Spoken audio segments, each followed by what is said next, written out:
Tonight on KPBS Evening Edition, military veterans honored across the nation.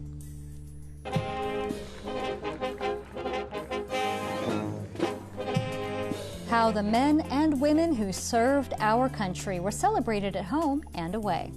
Plus, what comes after military service? We show you why receiving veteran status is harder than you might think. Immigration is a hot topic at the forefront of the 2020 election, the major hearing tomorrow that could change the course of campaigning. KPBS Evening Edition starts now.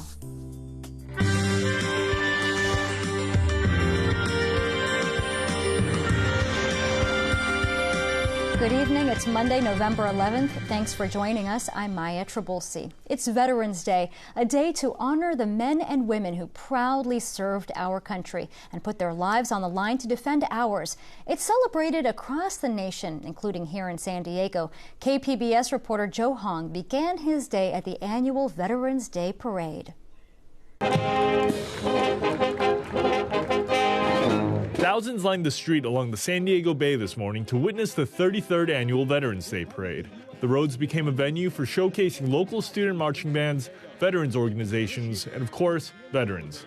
Leo Boucher is a retired Army officer who now owns an avocado ranch in Granite Hills. I come out here every year for a couple of reasons, because I see a couple of guys I see every year, in particular one particular World War II Navy veteran. I like to come and say hi because he's got good stories. But I basically do it because of the patriotism and how I feel about wearing the uniform. It's always a great honor to put the uniform on, and it always feels like I'm putting on something, in some ways a shield, in other ways a badge of honor. In other ways, it's just something that, I said, you know what, I wish I'm not the kind of person that can get to my age and say, I didn't wear a uniform. Boucher wants young people who are considering enlisting to know that the sacrifice comes with a great reward. And you realize that we're all just regular guys trying to do a job, and you're doing it for something that's bigger than you. And when you know that you've accomplished that, it's just the greatest feeling to know that, hey, I served my country and I served everybody. Now let's go live to Joe Hong. He's at Miramar National Cemetery for the Veterans Day Memorial Service. Joe? Maya, I'm here at the Miramar National Cemetery where the day ended on a more solemn note. The cemetery hosted a service today for both living and dead veterans of the Vietnam War. I spoke earlier today with Charlie Einott, the CEO of the Cemetery Foundation, about what made the Vietnam War so unique. In reflection, I think the war has been over now, over 50 years. I think people have had time to reflect on the war and what it did to the country as a whole. I think Vietnam veterans are much more appreciated now than they were when they first came back. Today's service was part of an ongoing series of commemorative services for veterans, celebrating the 50 years since the Vietnam War ended. More than 11,000 veterans are buried here at Miramar National Cemetery. Reporting for KPBS, I'm Joe Hong. Back to you, Maya. Yeah, thanks so much, Joe. And as many across the country honor our men and women in uniform, the president, vice president, and Democratic presidential candidates took to several events to pay homage to veterans. Daryl Forges has details. A day of gratitude, a day to honor U.S. veterans across the country. Our veterans risked everything for us. Now it is our duty to serve and protect them every single day of our lives. The president speaking at a Veterans Day parade in New York, honoring those who gave service to the United States. To every veteran here today and all across our land, you are America's greatest living heroes. The president wasn't the only one. Vice President Mike Pence laid a wreath at the Tomb of the Unknowns at Arlington National Cemetery, later giving remarks. And on this day, on behalf of your president and a grateful nation, thank you. Democratic presidential candidates also stepped away from the campaign trail to pay their respects as well. Mayor Pete Buttigieg, a veteran himself, attended a ceremony in New Hampshire. And one of the Democratic frontrunners, Bernie Sanders, held a Veterans and Seniors Town Hall in Iowa. On Veterans Day, and I want to salute all of the men and women who have put their lives on the line to defend our country. We thank you very much. All for the men and women who gave their all for the country. For many, it's all about unity in a country that's divided politically. I'm Daryl Forges reporting. At least 22 million veterans and service members are currently eligible for burial at the historic Arlington National Cemetery. However, officials say they are running out of space. Barbara Starr reports. Across the rolling green lawns of Arlington National Cemetery, the final resting place for more than 400,000 active duty troops, veterans, and their families. The story of those remembered today is one of extraordinary sacrifice. It's a story of lives cut short, of hopes and dreams never realized. For more than 150 years, these hallowed grounds have recorded the history of America's veterans. 1,500 of the first black combat soldiers who served in the Civil War were laid to rest here. Presidents are here, and so are hundreds of young troops who died in Iraq and Afghanistan. Now, however, the march of time has caught up. Arlington is running out of room. We want to stay open for 150 more years. So, and not just our current generation, but that 5-year-old who's going to raise his or her hand one day to serve this nation, we also want to be available for them for our future. Proposed new rules still allow burial for those killed in action and recipients of the highest awards, such as the Medal of Honor. But for others, such as retirees and veterans otherwise not eligible, they will have to choose cremation and an urn above ground. The numbers alone are staggering. Today, there are 22 million living armed forces members and veterans who are eligible for burial, but less than 95,000 burial spaces remain. It's a sensitive issue for today's younger veterans. I've talked to quite a few veterans about this issue, and mixed reactions, but mainly a big sense of disappointment that this is signaling that this is coming to an end. And I think that most veterans would like to be able to see the possibility that maybe they might be able to be buried there. I know I certainly would like to myself. But Arlington says there is simply no choice. Expansion and changes are vital. We will fill up. So without a change in criteria, we will be closed in about the year 2041. And that was Barbara Starr reporting. Not everyone in uniform will be considered a veteran someday. And that potentially includes some National Guard troops who served along the border. KPBS military reporter Steve Walsh looks at how Congress is trying to tackle the disparities. We're going to be guarding our border with the military. In April 2018, President Trump ordered 2,000 National Guard troops to the U.S.-Mexico border to aid Homeland Security. During a tour in October 2018, Border Patrol spokesman William Rogers complimented the California National Guard, who were working inside a Border Patrol station in San Diego, acting as dispatchers and monitoring cameras. What's most important about it to us is the fact that prior to the National Guard soldiers filling these spots, we had to have sworn agents filling these spots. Despite the kind words, some of these Guard troops working along the border in uniform may never meet the federal definition of a veteran. One of the things Guard troops need to qualify for VA benefits, like health care or the GI Bill, is to serve 180 days continuously on active duty.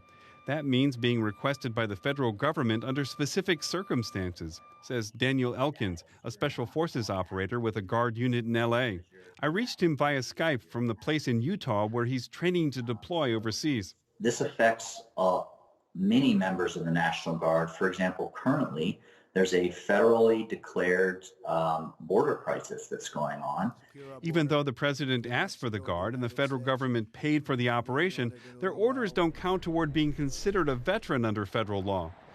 Elkins also works with the Enlisted Association of National Guard United States, which is lobbying to bring greater parity between active duty and the Guard and Reserve troops, like making it easier for them to qualify to become veterans by letting them add up all the times they spend on federal orders instead of just serving 180 consecutive days. Those should be added up, and when you meet that threshold, you should be considered a veteran and rate the same level of benefits and service as an active duty counterpart.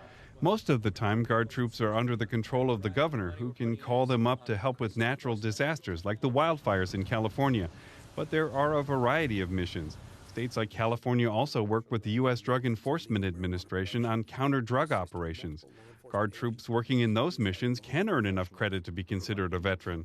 Congressman Mike Levin, whose district covers parts of San Diego County, chairs a veterans subcommittee which recently held hearings on these parity issues. We haven't followed a very basic principle, which is if you are expected to be doing the same sort of thing, putting your life on the line for whatever particular mission, I believe you ought to be able to get the same pay and benefits. Levin says Congress has been slow to respond to the changing role of the Guard, which has been used more consistently since September 11, 2001. The expectations and the demands placed on our National Guard and Reserves that perhaps weren't there previously, we have to make sure that federal policy reflects that. Cost is a factor. More troops would qualify for federal benefits. Congress changed the law so anyone who retires from the Guard or Reserves after 20 years is officially a veteran. The law didn't allow them to qualify for federal benefits. Elkins, the Guard Special Forces operator preparing for deployment, says he's talked with former Guard troops who applied for benefits under the GI Bill after reporting to disasters like Hurricane Katrina on the Gulf Coast or Hurricane Maria in Puerto Rico. They deploy, they're being told that they're being deployed, and they assume that they have the same level of benefits. But they don't. He says that impacts retention in the Guard, but the consequences can run much deeper. Those federal benefits include long-term mental health care at the VA. The VA estimates how many veterans die per day from suicide. That grim statistic doesn't include the 919 suicides in 2017 among Guard and Reserve members who never achieved veteran status. The VA says that adds another 2.5 people a day to those who kill themselves. All former military, but not considered veterans. Steve Walsh, KPBS News. A San Diego State University student is dead, and 14 fraternities are now under suspension following an incident on campus last week. 19-year-old Dylan Hernandez was hospitalized on Thursday after reportedly attending a fraternity event. He died in the hospital. The cause of death has not been released. SDSU President Adela De La Torre announced over the weekend that she was suspending the Infraternity Council and each of its organizations on campus. University police are investigating. The immigration debate will be front and center tomorrow as the Supreme Court hears arguments on deferred action for childhood arrivals, better known as DACA. Camilla Bernal explains why the court's decision could motivate members of both parties to vote. Here to stay! Here to stay! First-time voter Gabriel Madison still doesn't know who he will vote for in 2020. To stay! Here to stay! Here to stay! What he does know is that he'll vote for a candidate who supports the so-called dreamers. Here to stay! Here to stay! Who in many cases came to the country illegally as children and are now protected by the Obama-era Deferred Action Program. Even though I'm a U.S.-born citizen, DACA is essential to our community, and getting rid of DACA recipients would detrimentally harm our entire community and what we fought for so far. Madison has never needed DACA, but the issue is near and dear to him and has even motivated him to become involved in politics. It's an emotional issue, and that inspires people, especially on the left, to be involved in politics because emotional appeals are always something that drives people to the ballot box. Robert Sinners of the D.C. Young Republicans believes the court's decision will motivate voters in both parties. It is a national security issue, especially for Republicans, because we need to have a count of who's in this country. They're incredibly passionate about the issues. According to Rock the Vote, a nonpartisan organization that works to get young people involved in politics and voting, young voters are not focused on a single issue, but prioritize those that affect their everyday lives. Because they are affected by folks in their community who are DACA recipients or who have immigrated here, they know that this is an important issue. And it's why Madison will stand outside the Supreme Court Tuesday supporting immigration activists at the Supreme Court, but also at the ballot box in 2020. People in my community, we help build America, and we're going to continue to do so. In Washington, I'm Camila Bernal reporting. Over 100 people gathered in El Cajon on Sunday to support ongoing anti-government protests in Iraq. Iraqis have taken to the streets in Baghdad and other cities in recent weeks to denounce what they see as an illegitimate and corrupt government installed after the U.S. invasion in 2003. Iraqi security forces responded with a brutal crackdown using live ammunition, tear gas, and stun grenades on protesters. According to reports, more than 300 people have died and 15,000 others wounded since the protests began last month. We, the Iraqi Americans community, unite our voices with valiant youth uprising.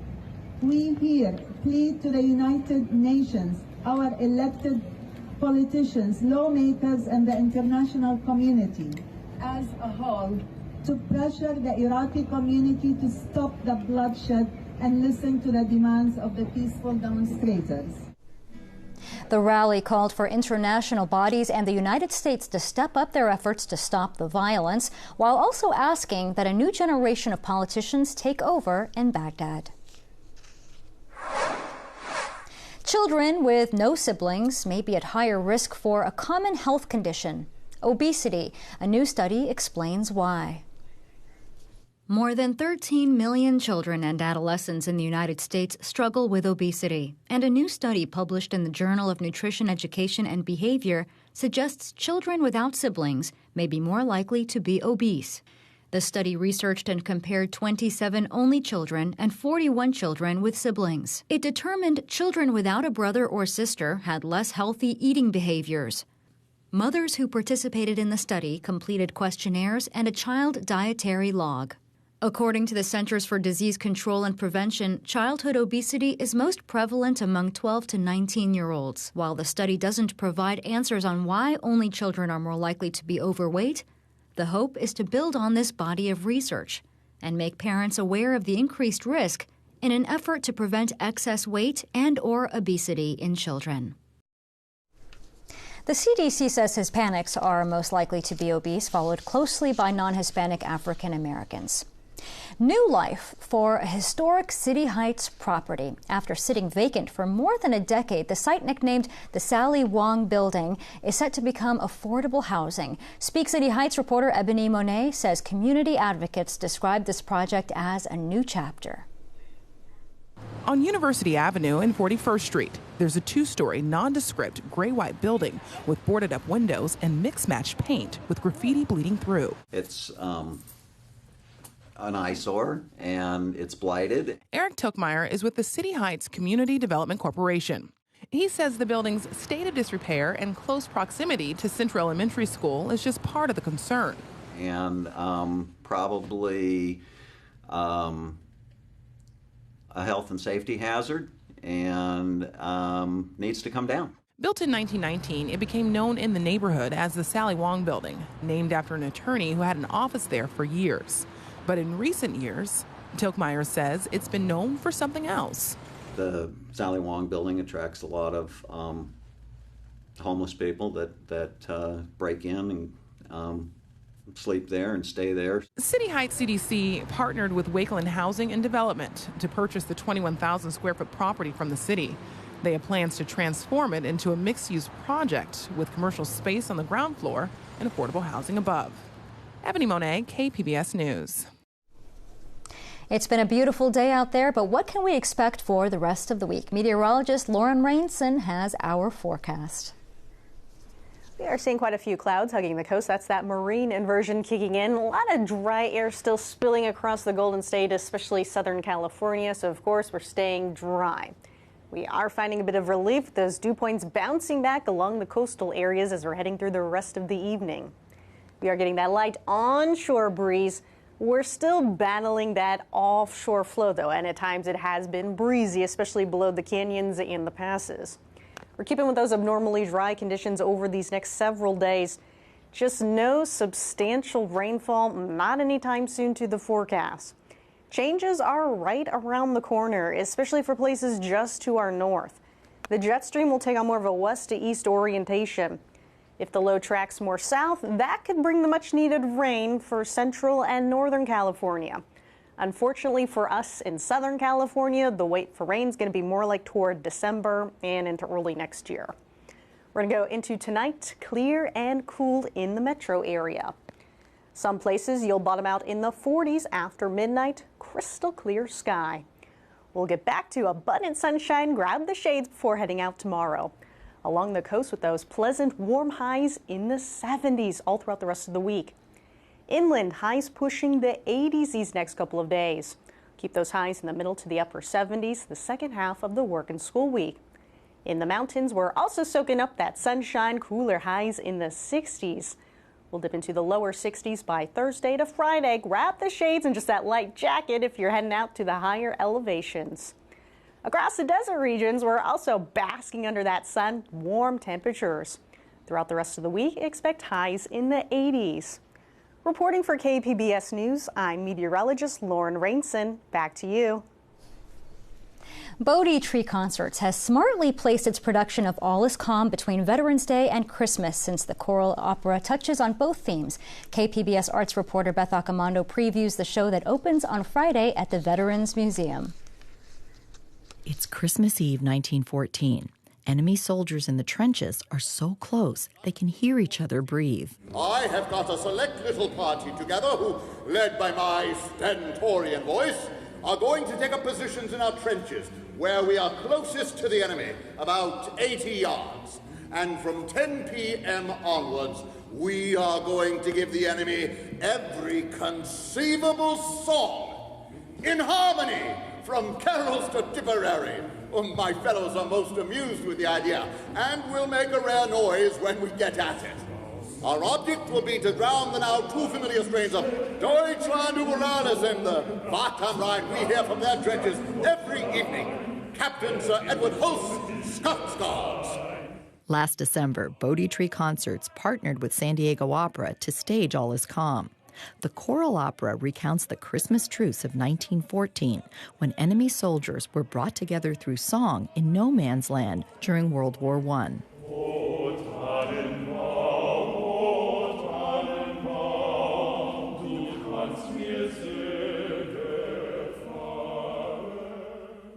So it is full of songs, it is full of letters that are read, actual speeches and notes and interviews of the day from 1914.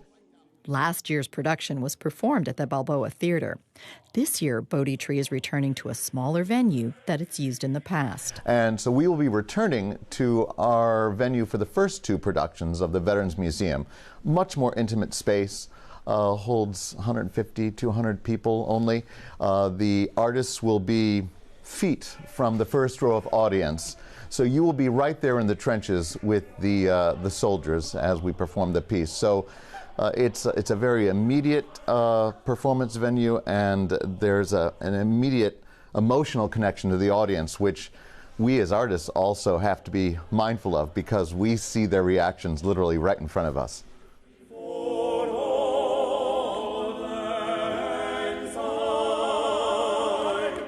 Well, when you see a 80-something-year-old vet start to choke up in the middle of Auld Lang Syne, you do have to check a certain amount of your own emotion at the door, realizing that the piece is serving its purpose. You know, it's working.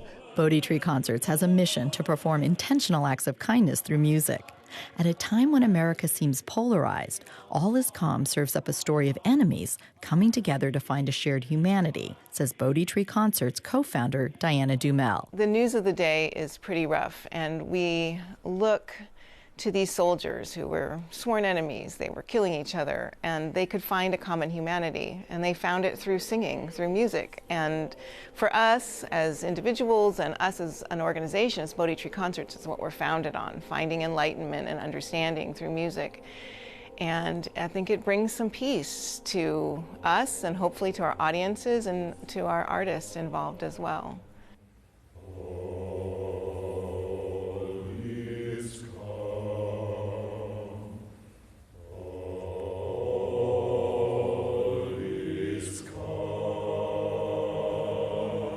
Bodhi Tree Concerts production of All Is Calm opens this weekend at the Veterans Museum.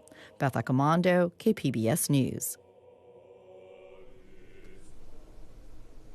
You can find tonight's stories on our website, kpbs.org/evening edition. From all of us here at KPBS, thank you to all of our military service members and our veterans. Have a great evening.